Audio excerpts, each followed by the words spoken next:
mi agradecimiento a los organizadores por permitirnos volver a Chiclayo. Ya se había, creo yo, transitado más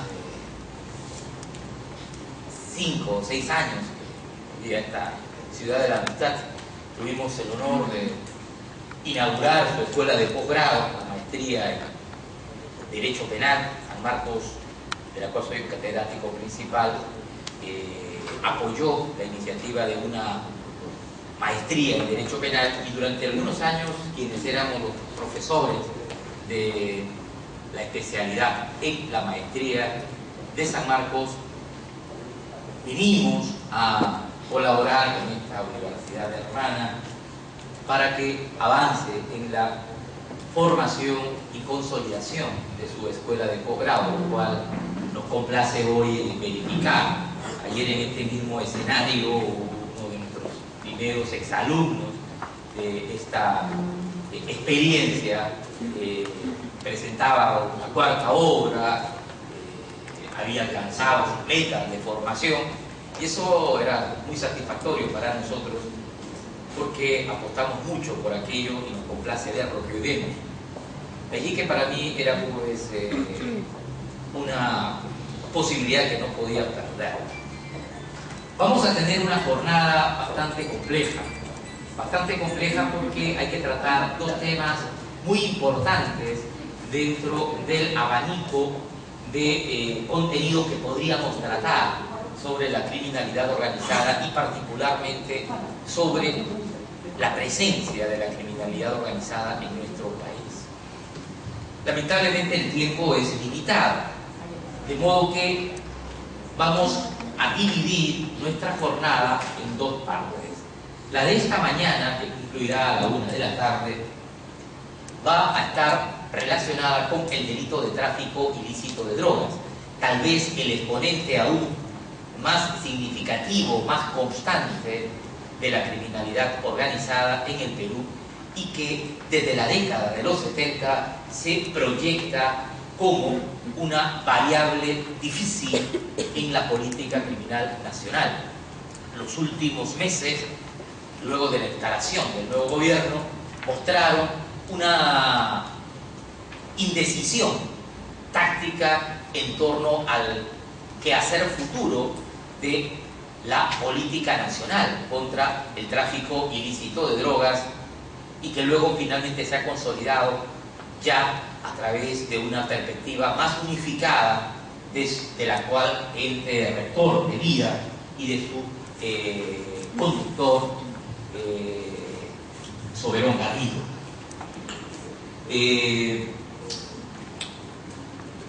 Además, es de tener en cuenta que la presencia de este delito en el plano de la jurisprudencia ha aportado importantes acuerdos plenarios, ha permitido un análisis dogmático muy riguroso, y me tocó la posibilidad dogmática de desarrollar mucho este tema.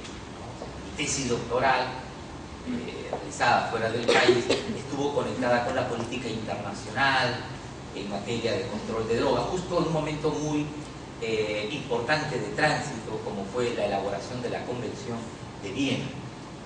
El otro tema, también sugerente y que también me ha permitido desarrollar investigaciones bastante detalladas, es el que concierne a lavado de activos, ¿no? Este delito de criminalidad no convencional, este delito de particularidades muy propias, tiene ya un escenario radicado en nuestro país, aunque obviamente con un matiz y una presencia menos conflictiva o menos sensible como la que se evidencia en otras realidades de nuestra región. Pensemos sencillamente en México, Colombia, Panamá,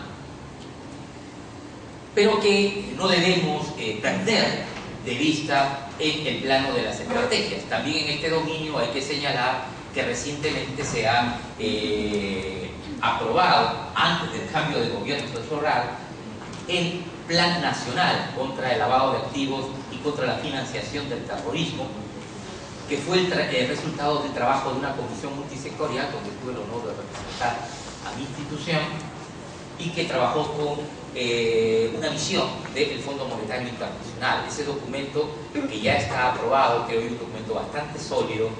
Esperemos que el anunciado Plan Nacional contra el Tráfico de Drogas, que se está por emitir, tenga la misma cobertura, la misma amplitud, pero no el mismo destino, porque lo que nos sorprende es que estamos a meses de que debió de iniciarse la implementación de ese plan. Sin embargo, no ha ocurrido. Una razón tal vez valedera para ello es que hemos transitado un régimen y eso puede haber alterado los cronogramas, pero confiamos que en breve, como lo han anunciado ya algunos sectores, sus representantes del gobierno, el plan debe de implementarse en un espacio inmediato. Esa va a ser entonces nuestra temática esencial. Para desarrollar ello vamos a usar siempre la misma metodología. Vamos a hablar un poco del entorno dentro del cual se generan las tendencias actuales del problema y de la política criminal nacional, para luego arribar al marco dogmático en lo esencial. Yo había traído un material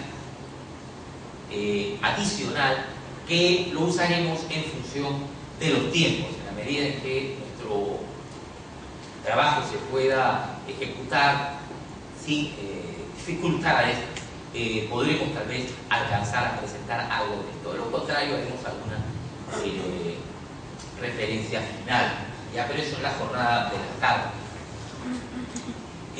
Como había anunciado, en el intervalo que tendremos a las 11 de la mañana, tengo dos materiales que hemos traído para su difusión por parte de nuestros editores. No tengo muchos ejemplares, 5 o 6, ¿no? Es un código penal, homenaje a los 20 años del Código Penal, y un libro que reúne mi análisis y comentarios sobre los acuerdos plenarios que ha desarrollado la Corte Suprema en torno a la determinación judicial de la pena, uno de los temas más graves, donde lamentablemente, pese al esfuerzo que le hemos puesto, todavía los resultados no son del todo satisfactorios para nosotros. Ahí se detalla cómo hay que determinar la pena, cómo hay que aplicar la pena, cómo funciona el sistema.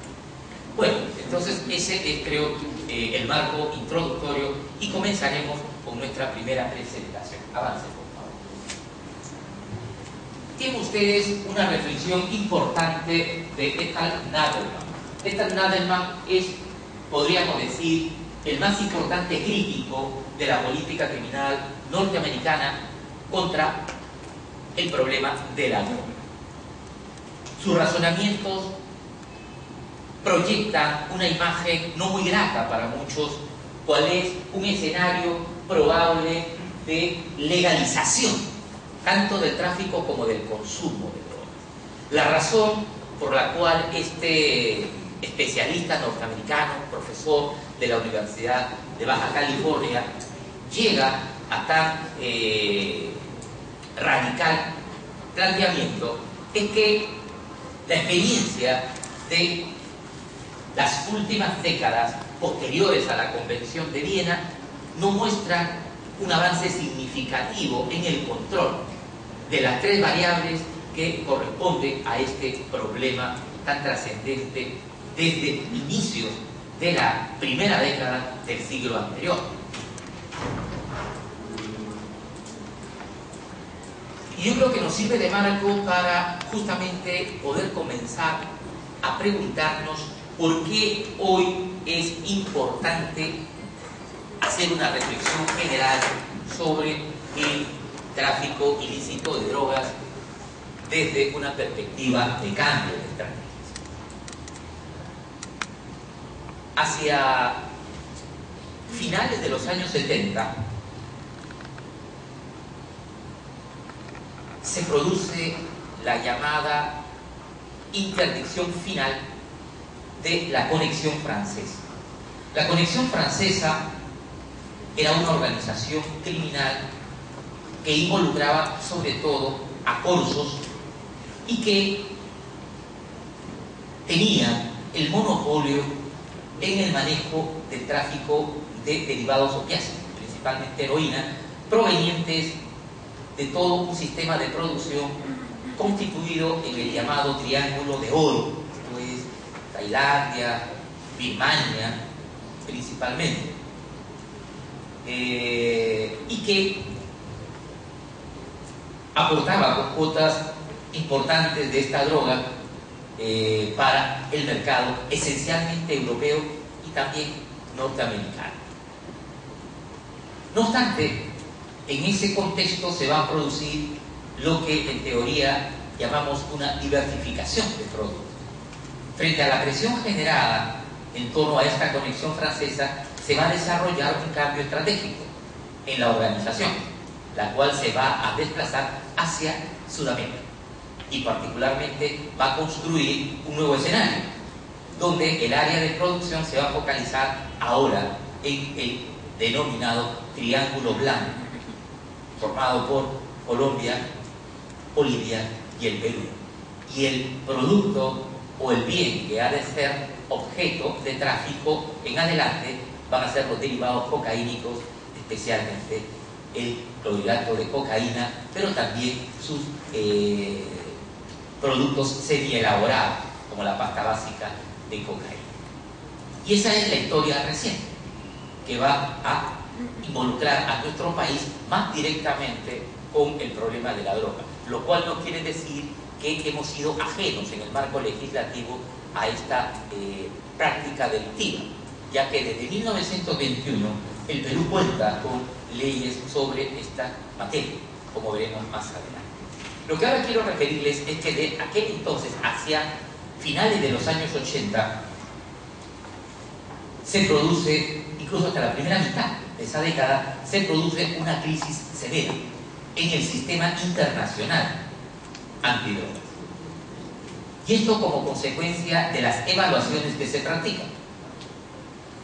Se señala, por ejemplo, en aquel entonces, que de el total de droga que se produce, solo se puede, droga ilegal, solo se puede interdictar entre el 5 y el 7%. Esto es que los mecanismos de prevención, de represión, solo logran intervenir entre el 5 y el 7% del volumen total de droga que se produce en el mundo y que pasa al mercado ilegal. Estamos hablando pues de más del 90%.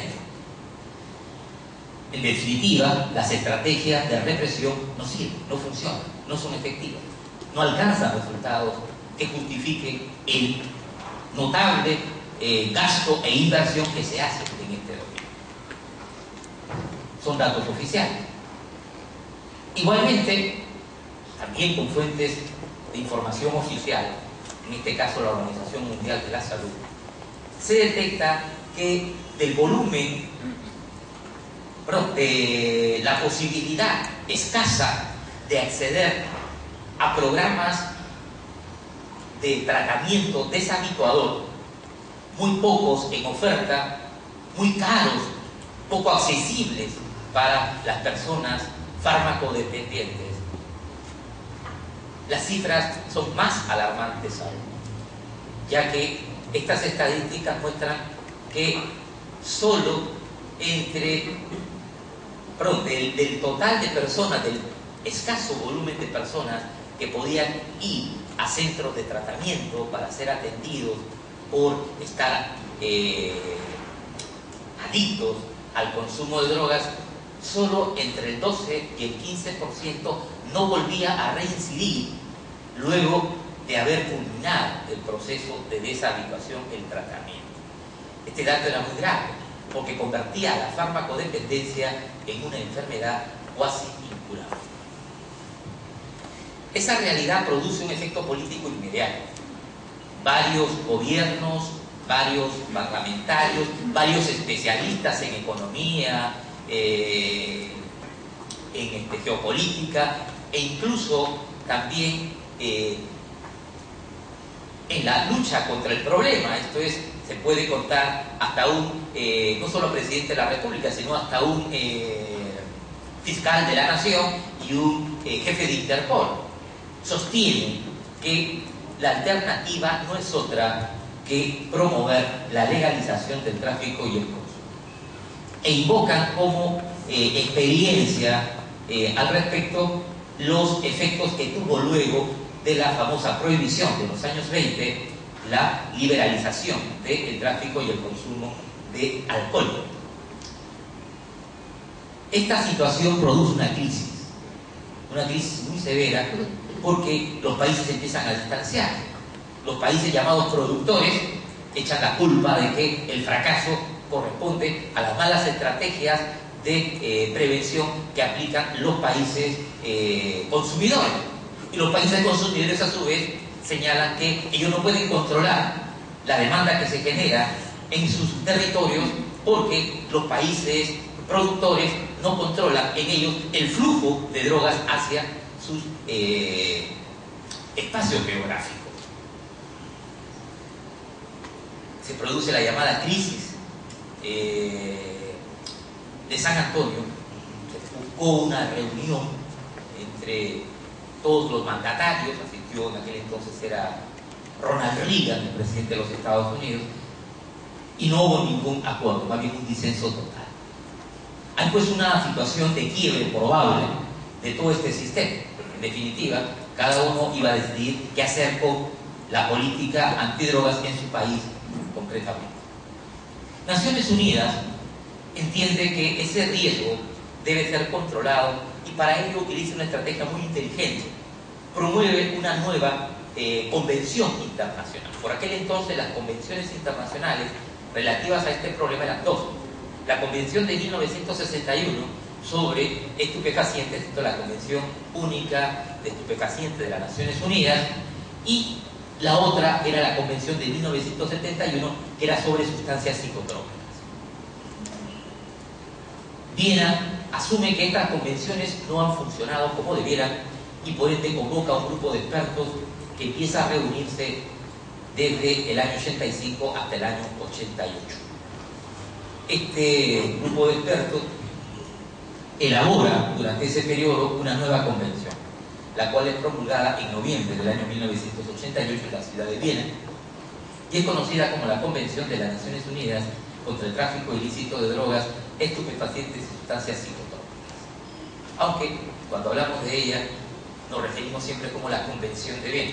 Pero ahora es preferible no usar esta terminología porque últimamente todas las convenciones se hacen en Viena. Entonces cuando uno habla de la Convención de Viena, pues ya hay que explicar de qué tipo de Convención de Viena está tratando. Así que es mejor llamarla la Convención de las Naciones Unidas contra el tráfico ilícito de drogas, estupefacientes y sustancias psicotrópicas. La característica esencial de esta convención, avance por favor, avance. Es que va a aportar un nuevo escenario de estrategias. Estrategias que van a ser muy distintas de aquellas previstas en los convenios precedentes. Porque lo que ahora va a importar es desarrollar mecanismos inéditos partiendo de una visión distinta del problema de la droga y de la justificación de la intervención internacional. ¿Cuál es este panorama? ¿Cuál es esta justificación? ¿Qué es lo que hace diferente la concepción de los convenios anteriores y de la política criminal internacional precedente a la actual, que propugna por aquel entonces la Convención de Viena?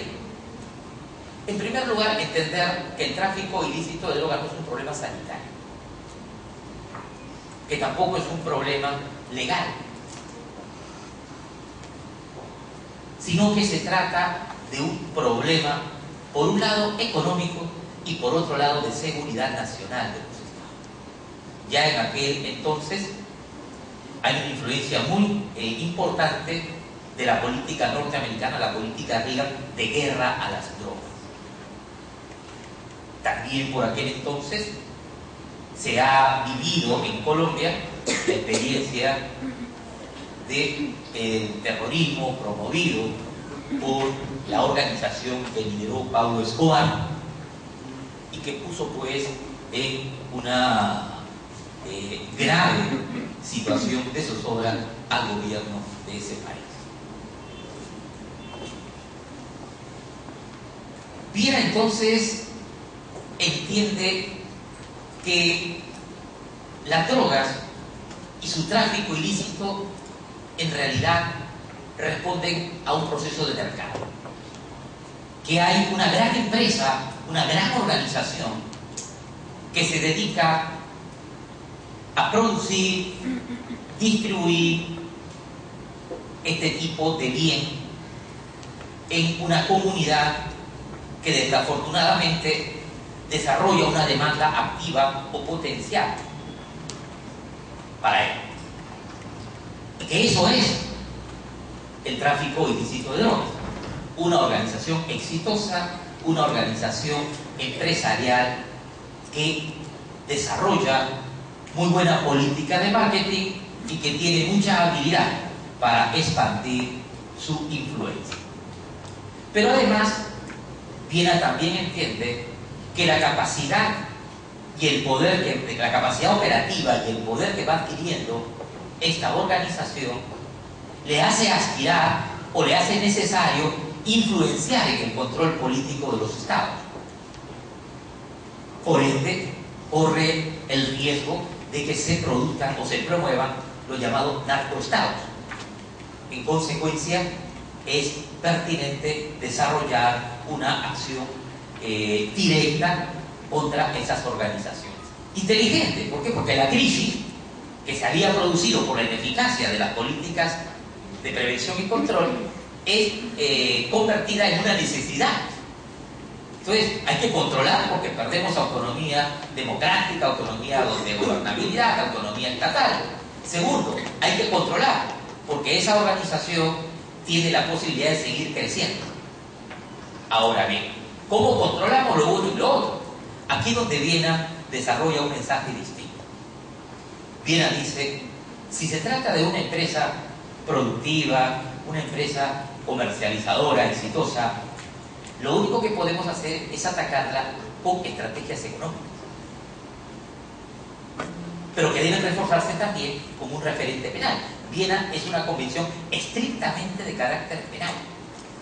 Ya no es una convención como las anteriores que se preocupaba por la prevención, por la reducción de los cultivos o por el tratamiento de los adictos. No, Viena dice, no, acá hay que perseguir penalmente. Y en ese contexto, su primera estrategia, coherente con su visión económica del problema, es hay que evitar la producción. ¿Y cómo evitamos la producción? Bueno, ¿cómo se evita un proceso de producción? ¿O qué compone un proceso de producción de cualquier producto? Pues materias primas e insumos. Si yo logro controlar ese proceso de producción, interviniendo los insumos, no se va a producir drogas. Podrá haber materia prima, pero no van a haber drogas.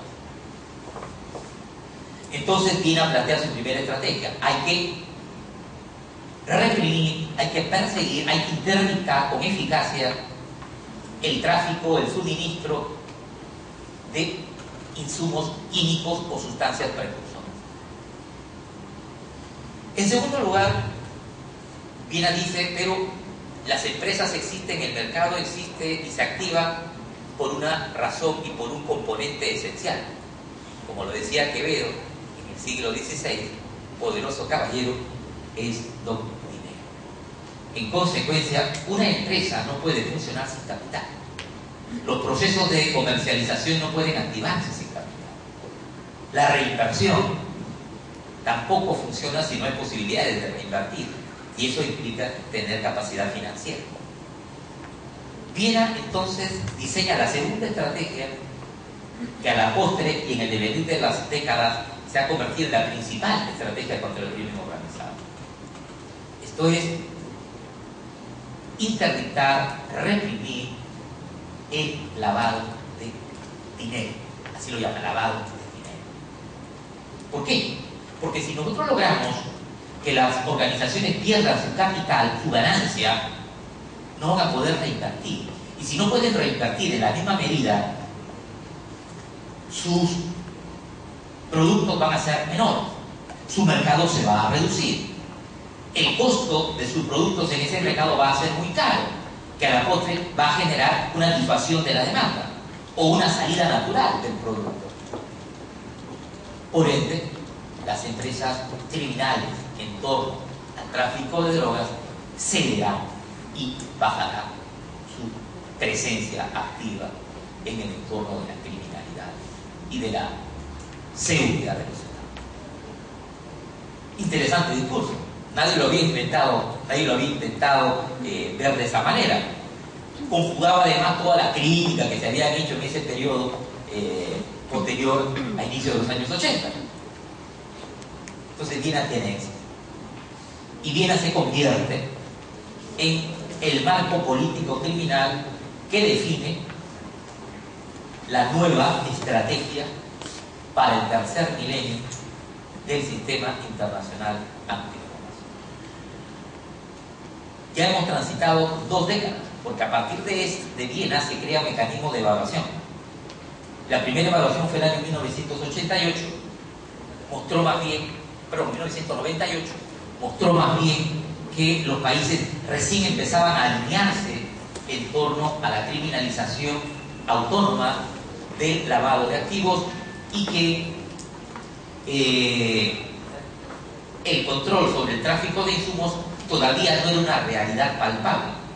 Interesante, porque los insumos químicos no son generalmente producidos por los países llamados productores, sino más bien por los países industrializados. Y estos eran renuentes a reducir sus cuotas de producción de insumos químicos o a ser controlados y fiscalizados por los organismos internacionales. Recién en esta primera evaluación es que se potencia la obligación que tienen que cumplir estos estados, lo cual va a desarrollarse en la década siguiente. Sin embargo, la década siguiente y la última evaluación producida el año 2008 muestra otra tendencia en el tráfico internacional de drogas, y es la presencia activa, la presencia en una tendencia creciente de las drogas sintéticas, y especialmente de las metanfetaminas, cuya expresión más común en los entornos sociales, sobre todo latinoamericanos, es el famoso éxtasis, ¿no? Eso es muy curioso, porque la principal fuente de fabricación de metanfetaminas está en los Estados Unidos, y está en un lugar que quizás pocos se imaginan. Es en el estado de Nebraska, y particularmente en una zona que conocemos como Omaha. Allí está el principal marco de producción de metanfetaminas. Yo, y creo que fue aquí en Chicago, en Trujillo, no lo recuerdo muy bien, recién había vuelto de mi formación en Alemania, y mi primera conferencia que hice en el país sobre esta materia la hice, no fue aquí. Estábamos en el marco de la reforma del Código Penal de 1924, y hice una conferencia en la Universidad Pedro Rigayo y otra en el Colegio de Abogados. Pero también hice en el Trujillo, no recuerdo exactamente dónde fue, pero cuando me traté este tema, me hicieron una pregunta muy interesante, ¿no? O sea, ¿cuál podía ser el futuro de la política criminal y cuál del problema? Y en aquel entonces dije, obviamente, con muchos años menos, décadas menos, dije que en el Perú particularmente el problema iba a ser el mismo que se había generado en torno a la explotación del caucho. No sé si alguno de ustedes ha seguido históricamente ese episodio tan interesante de nuestra historia, que nos habla del famoso Fitzcarraldo, ¿no? Y que nos muestra un proceso importante de posicionamiento del Perú como productor de una materia trascendente para lo que hoy es la gran industria automotriz. Pues bien, el Perú se convierte en un productor trascendente, desarrolla áreas de producción natural de los árboles que iban a dar esa resina, producción del caucho, pero repentinamente aparece la Goodyear, que desarrolla lo mismo, como un producto no natural, sino sintético, más barato, más asequible, y que finalmente llena los mercados y nos deja como una casa de fierro que se atribuye a Eiffel en Loreto, como recuerdo que fue una experiencia importante. Yo en aquel entonces decía que iba a pasar lo mismo. Entonces, que los países consumidores, los países donde había cuotas significativas de desarrollo, pues igualmente que desarrollaban la tecnología, iban a desarrollar drogas de otro tipo, que iban a desplazar las drogas naturales. Y pues en la lejanía del tiempo, pues se está dando la razón, porque hoy las drogas sintéticas son las que van a avanzar. Entonces va a llegar un momento en que no van a ser importantes las drogas naturales, o se van a quedar solo para el consumo interno, porque las otras son más bonitas, son más, menos costosas, son de porte más fácil, y eso es lo que va a ganar el espacio según los expertos que analizan las tendencias internacionales. Por de pronto ese es el marco situacional que tenemos nosotros en torno al problema de la droga. Pero hay que señalar, por último, que este problema se construye en base a tres elementos interdependientes. Uno son las drogas, es decir, estas sustancias que tienen la capacidad de producir cualquiera o todos los efectos que voy a mencionar: dependencia psicológica, dependencia física, síndrome de abstinencia, tolerancia. El segundo componente son los actos que constituyen una actividad humana, empresarial, económica, que expresan los procesos de producción y de comercialización de estas sustancias de efectos adictivos. Y la otra variable del problema la configura el consumo indebido, es decir, la administración de estas sustancias, y que van a provocar los efectos mencionados y que generan a su vez como consecuencia que se consolide una demanda trascendente para este mercado. En definitiva, el proceso productivo genera drogas, las drogas generan consumo y el consumo genera la necesidad de mantener el proceso productivo. En definitiva, es un círculo concéntrico que va creciendo periféricamente año tras año. Esa es la explicación que en mi tesis señalaba hace más de 20 años.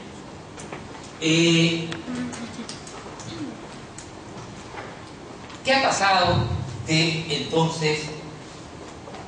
ese entonces a la actualidad en el marco normativo? Vuelva al anterior, por favor. Luego de la Convención de Viena, el Perú tiene un nuevo Código Penal, que ya cumplió 20 años, como le dije, ahí traigo el libro en homenaje. 20 años. Lo importante es que en ese periodo, por primera vez en la historia de nuestra legislación, el delito de tráfico ilícito de drogas se incorpora en un código penal. Hasta antes del Código Penal de 1991 se reprimía el tráfico ilícito de drogas, pero en leyes especiales o complementarias fuera del Código Penal. Es más, desde 1921 nosotros tenemos la ley 4.491, que es la primera norma que reprime el tráfico de drogas.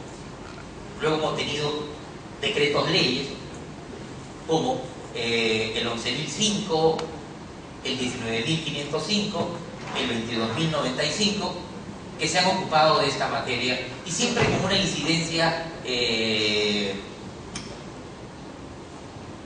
opción integradora. Entonces, en una misma ley venían normas preventivas, normas represivas, normas orgánicas.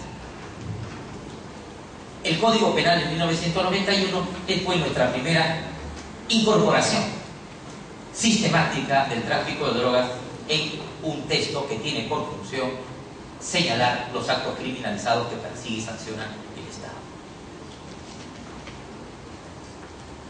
Lo interesante es detenerse en la fuente que siguió el legislador para construir este nuevo título sobre tráfico ilícito de drogas. No fue la Convención de Viena, sino el Código Penal español, que había sido modificado en lo atinente al tráfico de drogas de sus tipos penales en 1983. Esa es la fuente que sirve al legislador para construir el título que hoy tiene el Código Penal sobre tráfico ilícito de drogas. Y esto es muy importante tenerlo en cuenta. Hay una mistura. Hay disposiciones, sobre todo el artículo 296, que proviene de esta normativa española, y hay disposiciones que se mantienen del capítulo 5 de los delitos y de las penas del Decreto Ley 22.095 de mediados de los años 70, o lo que llamaban nuestros especialistas la Ley General de Drogas, que hasta ahora está vigente en sus normas preventivas orgánicas, y particularmente en otra que tenemos que tener muy en cuenta, que es la relativa a la definición del daño.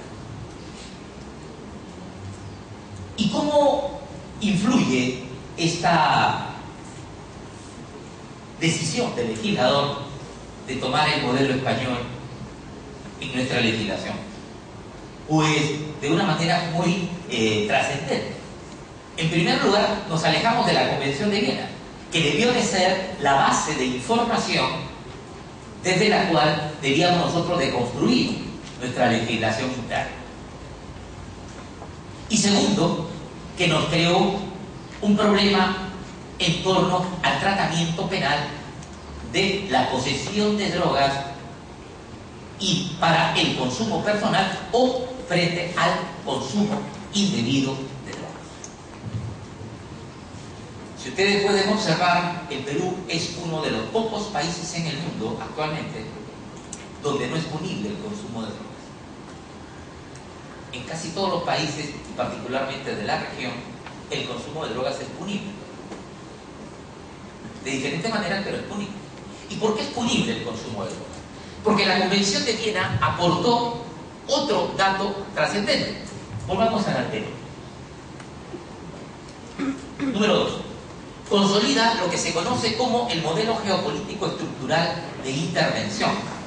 Anteriormente, los distintos convenios internacionales y las políticas y normas internas de los estados tenían una justificante para reprimir el tráfico y el consumo de drogas basada en un modelo sanitario, en un modelo legalista, en un modelo psicosocial. Viena incorpora un nuevo modelo, que es el llamado modelo geopolítico estructural. Ese modelo geopolítico estructural, basado en la ideología de la responsabilidad compartida, sostiene que se debe reprimir no solo el tráfico de drogas, sino también el consumo de drogas. Porque estamos hablando de un proceso económico, de oferta y demanda. Hay oferta generando demanda, y hay demanda necesitada de oferta. Esto es, los dos factores interdependientes que antes expliqué hacen que ese mercado sea activo. Por ende, si la presión del control se cierne sobre uno, queda liberado el otro, no excluido. En consecuencia, lo que sostiene Viena es que hay que reprimir tanto el tráfico como el consumo. En definitiva, señalaba el autor, tráfico y consumo no son más que las dos caras de una misma moneda. Tan punible debe ser el primero como el segundo. Volvamos, avancemos. Esto no se va a reflejar, decía, en la legislación nacional. La legislación nacional va a reprimir el tráfico, pero no va a reprimir el consumo.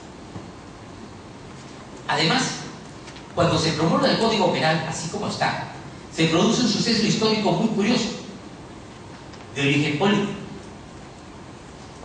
Ya estamos en el primer gobierno de Fujimori. Fujimori, en octubre del año 90, da a conocer a través de una separata especial del diario oficial El Peruano lo que llama su política de control de drogas y desarrollo alternativo. Este programa, muy interesante, había sido auspiciado por el Instituto Libertad y Democracia de Hernando de Soto, famoso Hernando de Soto. Trabajó con el primer gobierno de Fujimori y le ayudó a construir este manifiesto. que decíamos era muy interesante. También intervino González del Río, este español, radicado en el Perú, ligado primero a los temas penitenciarios, luego trabajó en esto y finalmente acabó preso en un problema de información que dieron en un noticiero con un problema de violación de menores.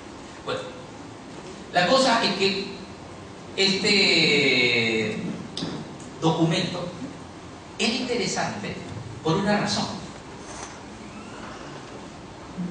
Señalaba que el problema de la droga era un problema basado en la explotación de las organizaciones criminales del campesinado pobre, del campesinado nómade, cocalero o cuasi cocalero de nuestro país. Ya estamos en el marco de la situación de violencia, un momento más grave de la situación de violencia, hay mucho desplazamiento, mucha migración, saliendo de las zonas de conflicto.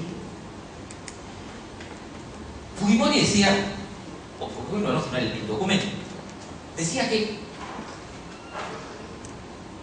en el Perú había sobreproducción cocalera porque esta situación de pobreza hacía que este campesinado nómade, no arraigado a la tierra como es característica del campesino, buscaba fuentes rápidas de obtención de recursos y de supervivencia.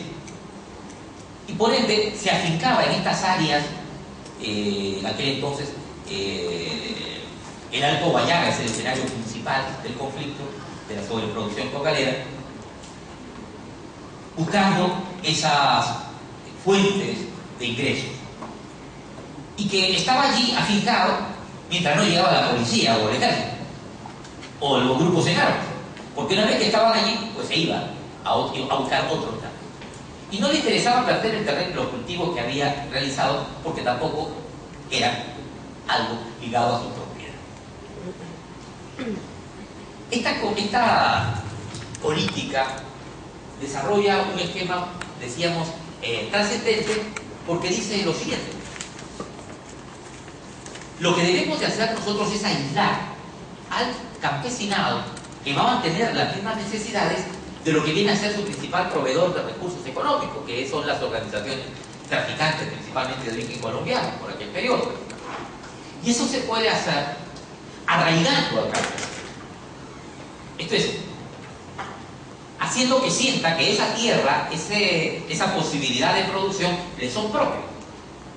Y promoviendo a su vez una actitud favorable al cambio de los cultivos, a buscar cultivos alternativos, pero cultivos alternativos que tenían que tener en principio un sostén estatal, esto es, una política de fomento, una política de auspicio, una política de subsidio, para que pueda ser atractivo, para que pueda ser competente, para que pueda desarrollarse, ¿no?, frente a productos similares, pero que venían de otros países donde el subsidio era muy fuerte y donde había posibilidades de costos menores, porque los terrenos donde se daban esos cultivos tenían acceso a los mercados sin mayores dificultades, cosa que no ocurría en las áreas cocaleras identificadas en aquel periodo. Esto es, sacar productos hacia los mercados lícitos era carísimo, no había vías de comunicación, el transporte, el flete, las oportunidades se perdían o eran muy costosas. Entonces, ¿qué es lo que señalan como alternativa? Pues bien, hagamos algo así como cuando los países de la región se independizaron, y recuerden ustedes que había muchas guerras por límites, incluso hace poco hemos tenido guerras por límites en nuestro país. Apliquemos una especie de utis possedentes, es decir, vamos a hacer un gran catastro, vamos a incorporar a todas las personas, vamos a censarlas, un censo rural de todos estos campesinos, y les vamos a dar la tierra que poseen en ese momento como propiedad. Paralelamente vamos a crear una mesa de financiamiento con apoyo externo. Se dice que esta mesa de financiamiento llegó a recolectar $500 millones y que iban a ser suministrados a un gran fondo que iba a dar crédito a estos campesinos para que fueran modificando sus productos. Se les iba a dar crédito porque ese crédito iba a estar avalado por una hipoteca sobre ese terreno que ahora era de ellos. Además, el Estado, con esos remanentes y con el apoyo de la cooperación internacional, iba a crear focos de desarrollo en cada una de estas áreas a fin de darle más valor al terreno, a la vez que permitir mayor salida y menos costos para los productos alternativos. Y finalmente, si alguien no quería cambiar el producto, pues ni modo, ya iba a ser un sector más focalizado, más limitado y por ende más fácil de controlar. Todo este programa, interesante en muchos aspectos, muy coherente, pasaba por una decisión política importante, y era de afirmar categóricamente que el campesinado cocalero informal no era autor del delito de tráfico de drogas. Aquí es donde comienzan los problemas. ¿Por qué?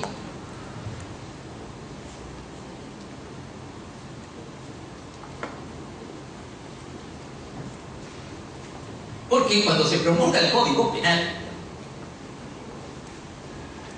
el primer artículo, la primera versión, la que aparece una mañana de abril de 1991, señala expresamente que comete delito de tráfico ilícito de drogas el que cultiva plantas fiscalizadas, como la coca, la marihuana, la amapola. Esto generó un desconcierto porque justamente aparece el Código Penal cuando está en pleno movimiento, o en pleno proceso, el censo, la adjudicación de estos terrenos a los campesinos, quienes se sienten pues traicionados, quienes se sienten que han sido engañados, y eso va a generar una de las primeras fe de ratas del Código Penal. Muchos de ustedes quizás no habían nacido por el rostro que veo en aquel entonces. Lo cierto es que la fe de ratas era la forma como se modificaba el Código Penal, entre comillas, sin que nadie se diera cuenta que se estaba modificando. Entonces, promulgado el Código Penal un día viernes, el día domingo aparece una fe de ratas que elimina, o sea, la falta de tino de la técnica legislativa, elimina el término cultivo. Y creen que con eso solucionaron el problema. Efectivamente, solucionaron el disenso que normativamente se gestaba con este campesinado. Pero se olvidaron de que había también otro campesinado. Y el Perú, como dice Chavo, sin querer queriendo, se convirtió en el primer país en el mundo que legalizó el cultivo de amapola y de marihuana. No solo el de coca, sino el de marihuana y el amapola. Y así transitamos varios años hasta que se dieron cuenta, bueno, peso de la doctrina allí, se dieron cuenta de que esto pasaba, que era atípico el cultivar marihuana, que era atípico el cultivar amapola, aun cuando tuviesen por finalidad la producción de drogas. Y entonces empezaron a salir las adeptas al artículo 296. Y el artículo 296 empieza a convertirse en una especie de abecedario, ¿no? Artículo 296A, 296B, ¿no?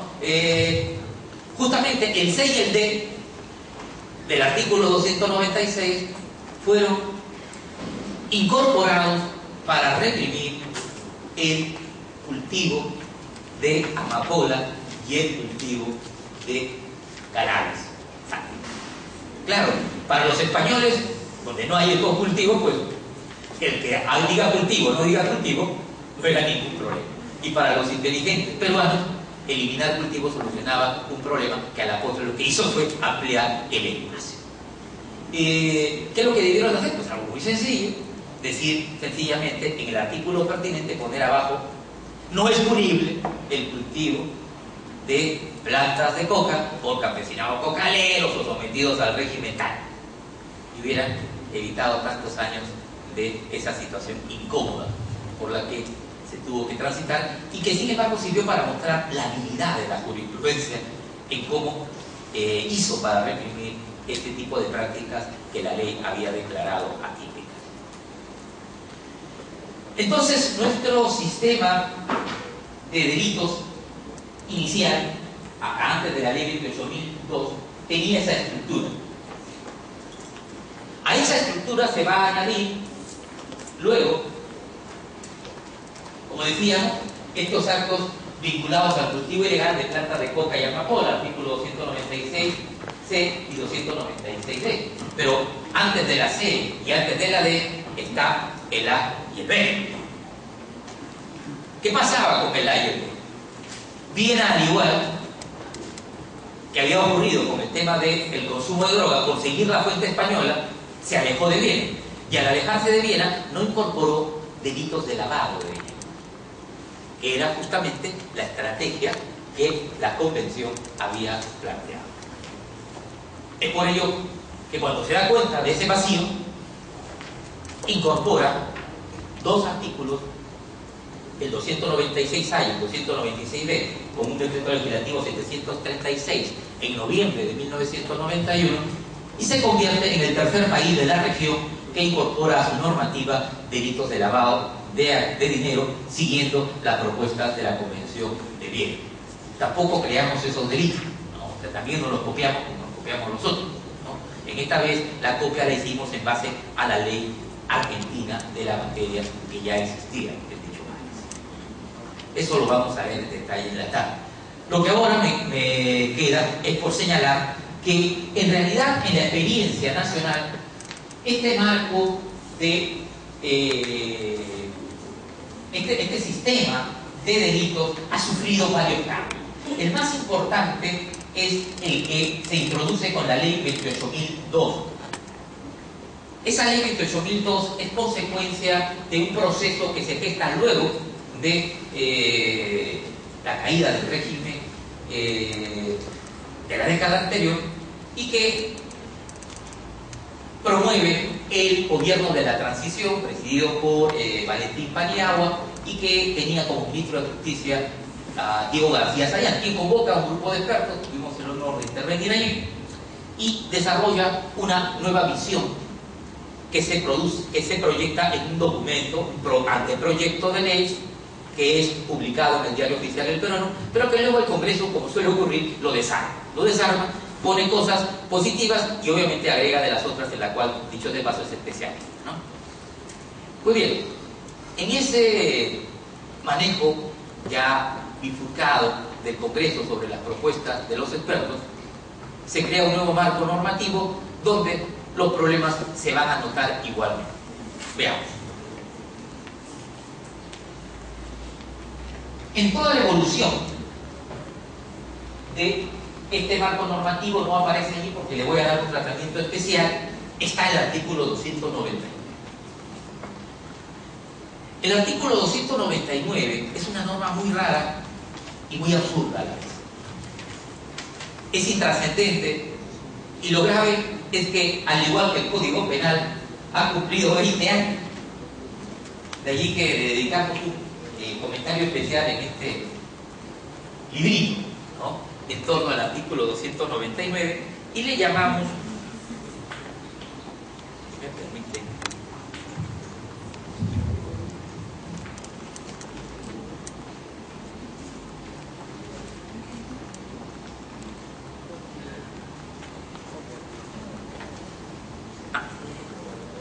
lo tratamos como lo que denominamos defectos crónicos de la reforma penal, ¿no? Sabemos lo que es una enfermedad crónica, ¿no?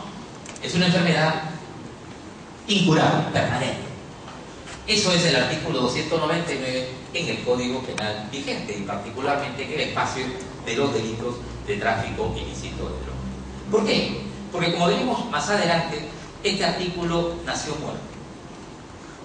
Nació muerto porque es una disposición que no tenía ningún sentido dogmático, que demostraba ignorancia y falta de información, cuanto menos, sobre su operatividad.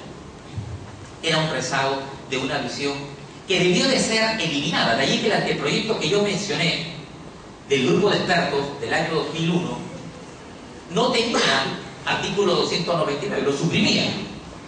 No obstante, la ley 28.002 que aporta el Parlamento, vuelve a incorporar el artículo 299. Es más, la última reforma que se da en el 2007 con el decreto legislativo 982, entre comillas, orientado a mejorar las estrategias de represión de la criminalidad organizada, vuelven a incorporar, es más, lo reformula internamente con mayores efectos al citado numeral 290. La historia entonces de nuestra legislación con relación al tráfico ilícito de drogas tiene pues muchos temores. Me interesa a mí tratar únicamente de tres tipos de disposiciones. ¿Por qué? Porque hay un detalle en lo que hemos transitado 20 años de vigencia. No he conocido un solo caso donde se hayan aplicado estos artículos. ¿Qué significa eso desde una lectura dogmática, político-criminal, sobre todo? Pues o que los operadores no conocen que existen, los ignoran, o nunca se dan. Me quedo más con la primera hipótesis que con la segunda. Nuestra sociedad, nuestros jueces, nuestros fiscales, nuestros abogados, se han acostumbrado a entender que el tema de la droga y de su represión en forma de tráfico ilícito se agota solo en el artículo 296, 297 y 298. No existe más. Y de vez en cuando 299, 296C y 296D. No más. Los otros delitos, pues son, como decía ayer el presentador del libro, recordando una de mis frases preferidas, son parte de nuestro derecho penal simbólico. Está allí, pero como si no estuviera. Entonces, vamos a tratar de trabajar este sistema concreto de infracción. Avancemos. Vuelva, por favor. Vuelva. Ahí. Resumiendo lo que hasta ahora hemos señalado y caracterizando